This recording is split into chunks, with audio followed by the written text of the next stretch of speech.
Police के डंडे मिले, पुलिस प्रशासन के लोग मिले, पैर धोकर उनका पानी पी रहे हैं। मत सता गरीब को, गरीब रो देगा, और गरीब के ईश्वर श्री राम ने सुन ली तो जड़ मूल से खो देगा। नमस्कार, आप देख रहे हैं JNN न्यूज़ में राजेश्वर चौहान। हम थाने में हैं। जी हाँ, थाने जब आना होता है सबको पता है। आपको आज पहली बार 5000 अपराधियों से मिलवाऊंगा। चौंक गए? अपराधी हैं, इनका अपराध सिर्फ इतना है कि इन्होंने दिल्ली को डेंगू, मलेरिया, चिकनगुनिया जैसी बीमारियों से बचाया। यानी ये स्वास्थ्य सेवाएं देते हैं। अब आप चौंकिए मत, कोविड में यही थे जिनके सहारे दिल्ली और किनारा पा गई। ऐसे अपराधियों से मिलवाएंगे क्योंकि थाने में हैं, थाने में बंद किया तो अपराधी हैं। हम बात करते हैं जी, आज अपराधी बन गए, बधाई हो आपको बहुत बहुत। दिल्ली सरकार ने इनाम दे दिया, जो आपने सेवाएं दी, बीमारियों से बचाया, लड़ते रहे कोविड में, और आज आपको बहुत बड़ा इनाम मिला, अपराधी। जी देखिए, जब कोरोना काल में हमने अपनी जान जोखिम में डालकर दिल्ली वासियों की सेवा की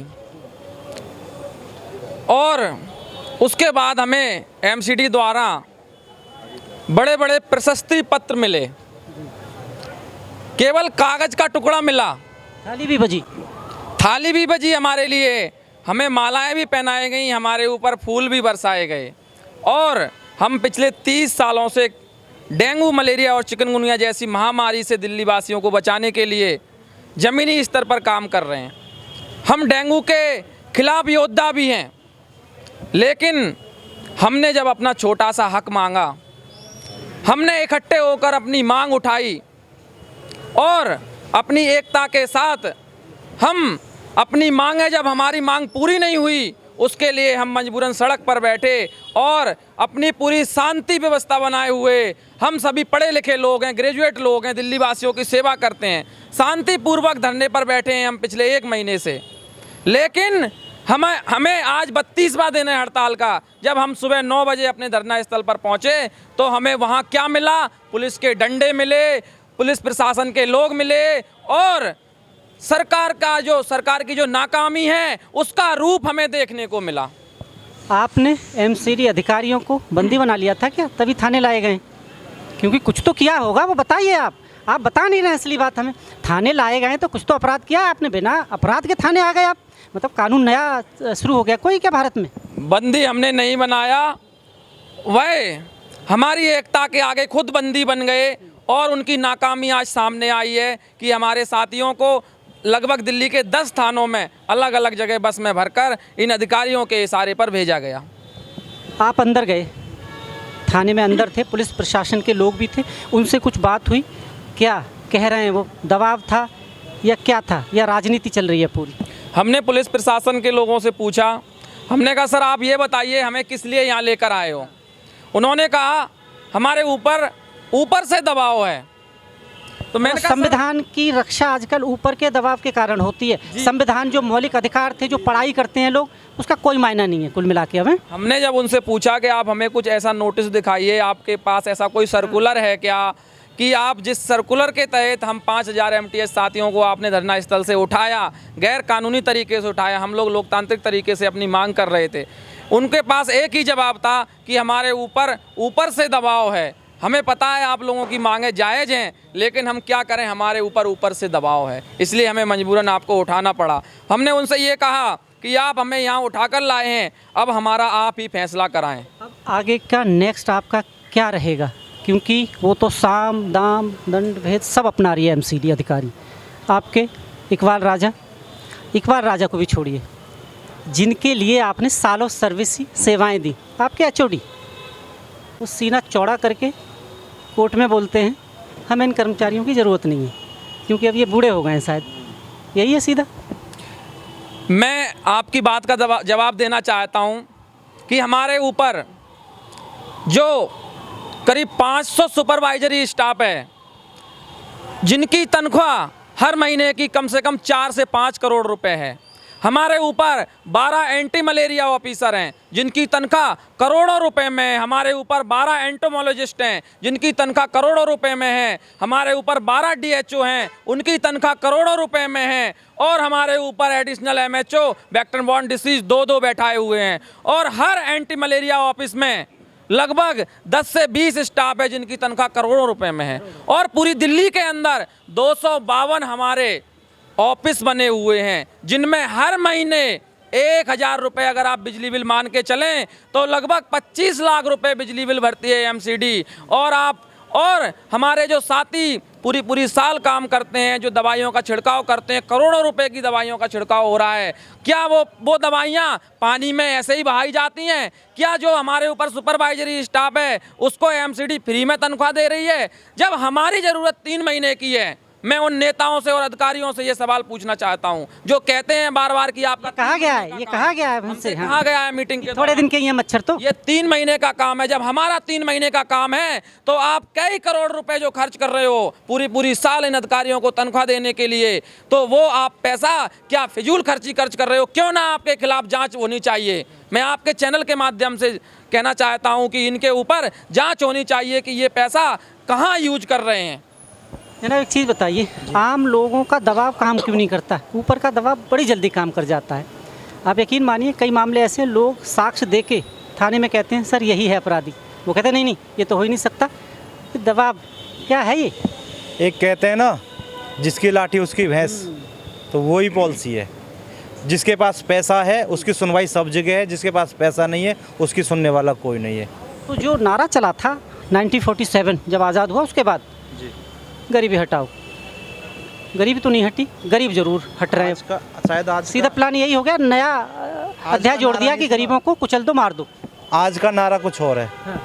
उस समय तक गरीबी हटाओ, आज का नारा गरीबों को हटाओ। हाँ, मैं वही कह रहा हूँ ना, गरीब हट गए। तो ये गरीबों को हटाया जा रहा है। ये गरीबी तो है जो 5000 MTS वहाँ बैठे हुए हैं। अगर ये पैसे वाले होते तो इनका भी ऊपर से दबाव होता। जी, दबाव काम कर जाता है बड़े बड़े लोगों का। मजदूर आदमी जिंदगी ऐसे ही गुजार देता है। जैसा हमारे भाई साहब ने बोला, जिसकी लाठी उसकी भैंस। और मैं एक सवाल मोदी साहब से पूछना चाहता हूँ। एक तरफ तो बिहार के चुनाव में मोदी साहब मजदूरों के भाइयों के पैर धोकर उनका पानी पी रहे हैं, और एक तरफ दिल्ली में उन्हीं की सरकार मजदूरों को आज कैदियों की तरह जेल में भेज रही है, गाड़ियों में भर के, जैसे हम कोई भेड़ बकरी या क्रिमिनल हैं। तो मोदी साहब आप ये बताइए कि राजा इकबाल सिंह ने जो हमारे साथ आज करा है, क्या हम क्रिमिनल थे? हम अपने हक के लिए लड़ रहे थे। तो राजा इकबाल सिंह क्या मोदी से अलग है या अलग पार्टी के हो गए? मैं उनसे ये जानना चाहता हूँ, आप किस पार्टी के, आप मोदी के हो या नहीं हो? आपका आंदोलन राजनीति की भेंट चढ़ रहा है, दो धड़ है। कुछ अफसर चाहते हैं कि आपको इंसाफ मिले, कुछ नेता चाहते हैं, कुछ नहीं चाहते। कहीं ना कहीं उनकी आमदनी पे खतरा है क्या? देखिए, मैं आपको बताना चाहता हूँ, ये जो हमारे बड़े बड़े अधिकारी बैठे हैं सीट पे, ये सफ़ेद को काला और काले को सफ़ेद करने का काम करते हैं। और जो निगम में जो कर्मचारी हैं उनका शोषण करने के लिए नए नए हथकंडे अपनाते हैं। नहीं, ऐसा तो नहीं 29,700 कागज़ों पे लिया जा रहा हो, आपको कुछ दिया जा रहा हो। क्योंकि मैं ये इसलिए कह रहा हूँ, यकीन मानिए आप,